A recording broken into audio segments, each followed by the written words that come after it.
Hello everyone, welcome to our channel. हम solve कर रहे हैं हमारी पीजीटी एस्ट्रोलॉजी की 1000 क्वेश्चन सीरीज़, जिसमें अभी तक 900 प्रश्नों को हमने सॉल्व किया है। उसके आगे के प्रश्नों को हम आज की इस वीडियो में सॉल्व करेंगे। अंतिम 100 प्रश्न बचे हैं। काफ़ी इंपॉर्टेंट सीरीज़ है ये, तो इस सीरीज़ को कंप्लीट देखिए। और अगर ये क्वेश्चंस आपको नए लग रहे हैं तो आप हमारी जो पीजीटी एस्ट्रोलॉजी की जो लेक्चर सीरीज़ है, जिसमें मैंने पूरा फुल कोर्स कवर कराया है, उनको ज़रूर देखिएगा, तो आपको उससे काफ़ी हेल्प मिलेगी। तो पहला क्वेश्चन है, निम्नलिखित में से हिंदू धर्म में पंच ऋण नहीं है। देव ऋण, अतिथि ऋण, पितृ ऋण या फिर मातृ ऋण। तो देखिए, देव ऋण, अतिथि ऋण और पितृ ऋण ये बताए गए हैं, लेकिन मातृ ऋण की बात पंच ऋण और पंच महायज्ञों में नहीं की गई है। तो यहाँ पर जो डी ऑप्शन है यही नहीं है। अगला प्रश्न है, हिंदू सोशल ऑर्गेनाइजेशन ये जो बुक है, इसके लेखक कौन है? पीवी काड़े, पीएच प्रभु, केम कपाड़िया या फिर इरावती कर्वे। सही उत्तर है पीएच प्रभु। इनको कहीं कहीं पे पीएन प्रभु लिखा है, कहीं कहीं पे पुस्तकों में पीएच प्रभु लिखा है, तो यही सही उत्तर है।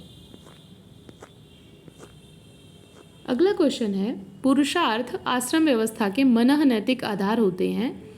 ये कथन किससे संबंधित है? केम कपाड़िया, पीवी काड़े, पीएच प्रभु, इरावती कर्वे। तो जो पुरुषार्थ है, इसको आश्रम व्यवस्था का मनः नैतिक आधार किसने माना है? तो ये माना है पीएच प्रभु ने। अगला प्रश्न, कर्म का सिद्धांत का वर्णन किस धर्म ग्रंथ में किया गया है? उपनिषद, वेद, गीता या फिर रामायण में। तो जो भारतीय जो व्यवस्था है, उसमें जो कर्म का सिद्धांत की बात की गई है, वो किस धर्म ग्रंथ से लिया गया है? सही उत्तर है गीता से लिया गया है। वो गीता यहाँ पर वो धर्म ग्रंथ का नाम है, श्रीमद् भागवत गीता। कर्म के सिद्धांत के अनुसार कितने प्रकार के कर्म होते हैं? 3, 4, 7 या फिर 13। तो कितने प्रकार के कर्म होते हैं? 3 प्रकार के कर्म होते हैं। अगर आपको इसके बारे में डिटेल में पढ़ना है तो आप हमारी जो लेक्चर सीरीज़ है उसको ज़रूर देखिए। उसमें मैंने प्रॉपर डिटेल में ये सारी चीज़ें बताई हुई हैं। अगला प्रश्न है, सामाजिक संगठन वो दशा या स्थिति होती है जिसमें सामाजिक संस्थाएं अपने पूर्व निर्धारित नियमों और मूल्यों के अनुसार कार्य कर रही होती हैं। सामाजिक संगठन वो दशा है जिसमें जो सामाजिक संस्थाएं हैं पूर्व निर्धारित नियमों और मूल्यों के अनुसार कार्य कर रही होती हैं। ये किसका मानना था? जोन्स, मैकाइवर, इलियट और मेरिल तथा एल्ड्रिस। तो सही उत्तर है यहाँ पर, ये कथन संबंधित है एलियट और मेरिल से। अगला प्रश्न है, हिंदू धर्म में जो पुरुषार्थ बताए हैं उनमें से नहीं है। धर्म, प्रजा, अर्थ, मोक्ष। तो 4 पुरुषार्थ बताए गए हैं, धर्म, अर्थ, काम, मोक्ष। लेकिन यहाँ पर प्रजा जो शब्द है ये पुरुषार्थ में से नहीं आता है, तो बी यहाँ पर राइट हो जाएगा। अगला प्रश्न है, वर्ण व्यवस्था किस पर आधारित थी? जन्म पर, आनुवांशिक गुणों पर, कर्म पर या प्रदत्त परिस्थिति पर। तो जो वर्ण व्यवस्था थी वो किस पर आधारित थी? देखिए, जन्म पर नहीं थी और आनुवांशिक गुणों पर भी नहीं थी, प्रदत्त परिस्थिति पर भी नहीं थी। आनुवांशिक मतलब जो पैतृक गुण मिलते हैं। किस पर आधारित थी? कर्म पर। कर्म प्रधान व्यवस्था थी। या फिर यहाँ पर आनुवांशिक की बजाय सिर्फ गुण होता तो गुणों पर हो जाता। अगला प्रश्न है, द्विज कहलाते हैं, इनमें से कौन है जिनको हम द्विज कहते हैं? ब्राह्मण, क्षत्रिय, वैश्य या फिर उपरोक्त तीनों। काफ़ी सारे लोग इस क्वेश्चन को गलत कर सकते हैं। यहाँ पर सही उत्तर है उपरोक्त तीनों, ब्राह्मण, क्षत्रिय, वैश्य, इन तीनों को ही द्विज कहा जाता है। अगला प्रश्न है, वर्ण का क्या अर्थ होता है? वर्ण, रंग, वृत्ति या फिर उपरोक्त तीनों। वर्ण शब्द जो है इसका क्या अर्थ होता है? तो वर्ण शब्द के 3 अर्थ होते हैं। एक तो होता है वर्ण यानी चुनाव, दूसरा कलर और तीसरा होता है वृत्ति। तो ये तीनों ही हो जाएंगे। यहाँ पर डी जो है ये राइट हो जाएगा। अगला क्वेश्चन है, शास्त्रीय मतानुसार वर्ण व्यवस्था की उत्पत्ति हुई थी आदि पुरुष के शरीर से, जाति से या प्रजाति के भेदभाव से या धर्म के भेदभाव से। तो जो शास्त्रीय मत है उसमें क्या बताया गया है? वर्ण व्यवस्था की उत्पत्ति कैसे हुई थी? आसान सा प्रश्न है। शास्त्र की बात हो रही है तो आदि पुरुष के शरीर से हुई थी। शास्त्रों में यही वर्णन है कि आदि पुरुष के शरीर से जो वर्ण व्यवस्था की उत्पत्ति हुई थी। मुख से ब्रह्मा की उत्पत्ति हुई थी, भुजाओं से क्षत्रिय की, और जंघाओं से जो वैश्य है उसकी हुई थी, और जो पैर हैं उससे शूद्र की उत्पत्ति हुई थी। तो ये वर्ण व्यवस्था की उत्पत्ति पुरुष के शरीर से बताई गई है। अगला प्रश्न है, वर्ण व्यवस्था की उत्पत्ति के संबंध में आवश्यकताओं का सिद्धांत किस धर्म ग्रंथ में है? ऋग्वेद, उपनिषद, गीता या महाभारत? उत्तर है उपनिषद। उपनिषदों में बताया गया है कि जैसे जैसे समाज में आवश्यकता हुई वैसे वैसे नवीन वर्णों की उत्पत्ति की गई। जैसे प्रारंभ में सिर्फ जो ब्राह्मण वर्ण था उसकी ही उत्पत्ति की गई, लेकिन उससे भी संपूर्ण सृष्टि का कार्य नहीं चल पाया। तो फिर क्षत्रिय जो कि रक्षा का कार्य करते थे उनकी उत्पत्ति हुई, लेकिन उनसे भी संपूर्ण सृष्टि का कार्य नहीं चल पाया। तो फिर उसके पश्चात में आवश्यकता हुई तो वैश्यों का उनकी उत्पत्ति हुई, और उसके सबसे अंत में फिर सेवा के लिए शूद्रों की उत्पत्ति हुई। तो ये उपनिषदों में लिखा गया है। अगला प्रश्न है, गीता में वर्ण व्यवस्था की उत्पत्ति का आधार किसे माना गया है?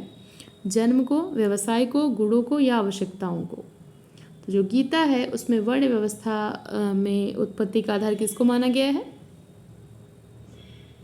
गुणों को, या फिर यहाँ पर कर्म व्यवस्था, जो कर्म शब्द है उसको इम्पोर्टेंस काफ़ी दी गई है।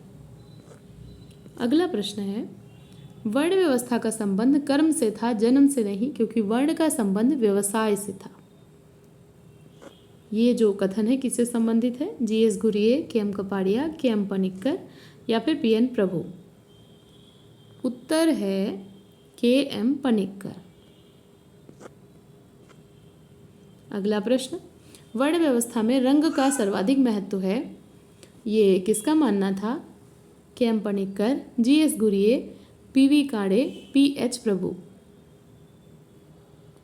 उत्तर है जीएस घुरिये। अगला प्रश्न, आनुवांशिक विशेषताओं के बजाय वर्ण व्यवस्था गुण तथा कर्म पर आधारित थी, ये किसका मानना था? G S Ghurye, K M. Panikkar, Radhakrishnan, none of the above या इनमें से कोई नहीं? तो ये जो कथन संबंधित है राधाकृष्णन से संबंधित है। अगला प्रश्न है, वर्ण व्यवस्था की विशेषता इनमें से कौन सी नहीं है? गुणों का महत्व होना, आनुवांशिक गुणों पर बल, खुली व्यवस्था, श्रम विभाजन पर आधारित। तो वर्ण व्यवस्था जो है इसमें से कौन सी उसकी एक व्यवस्था नहीं है? तो देखिए, ये इसमें गुणों पे तो महत्व था, कर्म पे महत्व था, खुली व्यवस्था थी। मतलब अगर आप अच्छे कर्म करो, अपने कर्म से, अपने गुणों के बल पे आप दूसरे वर्ण में जा सकते हो। जैसे कि गुरु विश्वामित्र क्षत्रिय थे लेकिन उन्हें गुरु के समान सम्मान दिया गया, ब्राह्मण के जैसे, तो ब्राह्मण वर्ण के वो गिने गए। और श्रम विभाजन पर आधारित थी, लेकिन आनुवांशिक गुणों पर इसमें बल नहीं दिया गया था। तो यहाँ पर जो बी है ये राइट हो जाएगा, बी ऑप्शन। अगला प्रश्न है, आश्रम व्यवस्था में मनुष्य के जीवन को कितने भागों में बांटा गया है? जो आश्रम व्यवस्था है उसमें मनुष्य के जीवन को कितने भागों में बांटा गया है? उत्तर है 4 भागों में बांटा गया है। 100 वर्ष की आयु मानी गई है और 4 भागों में 25-25 करके डिवाइड किया गया है। अगला प्रश्न, आश्रम व्यवस्था का उद्देश्य है मानवीय जीवन के अंतिम लक्ष्य की प्राप्ति, सामाजिक जीवन में नियंत्रण, संस्कृति का हस्तांतरण या फिर उपरोक्त सभी। तो आश्रम व्यवस्था का इनमें से ये सभी लक्ष्य आश्रम व्यवस्था के हैं कि मानवीय जीवन का अंतिम लक्ष्य जो मोक्ष है वो प्राप्त हो सके, सामाजिक जीवन में एक नियंत्रण बना रहे, और संस्कृति एक जो जनरेशन है से दूसरी जनरेशन में, एक पीढ़ी से दूसरी पीढ़ी में हस्तांतरित हो सके। तो ये तीनों ही यहाँ पे सही हो जाएंगे। अगला आज का अंतिम प्रश्न है, ब्रह्मचर्य आश्रम में व्यक्ति रहता है 25 वर्ष तक, 50 वर्ष तक, 75 वर्ष तक या फिर इनमें से कोई नहीं? तो ब्रह्मचर्य आश्रम जो होता है ये 25 वर्ष तक इनमें व्यक्ति रहता है। आज का प्रश्न आपके लिए है, 25 वर्ष तक व्यक्ति ब्रह्मचर्य आश्रम में रहता है, तो ब्रह्मचर्य के पश्चात कौन सा आश्रम होता है जिसमें कि व्यक्ति 50 वर्ष तक रहता है, जिसको सभी जो आश्रम है उनका आधार और सबसे महत्वपूर्ण माना गया है। वो कौन सा आश्रम है जिसमें 50 वर्ष तक व्यक्ति रहता है, 25 से 50 के बीच में। आई होप आपको वीडियो पसंद आई होगी। ऐसे ही पढ़ते रहिए, अपने गोल की तरफ आगे बढ़ते रहिए। वीडियो देखने के लिए थैंक यू सो मच।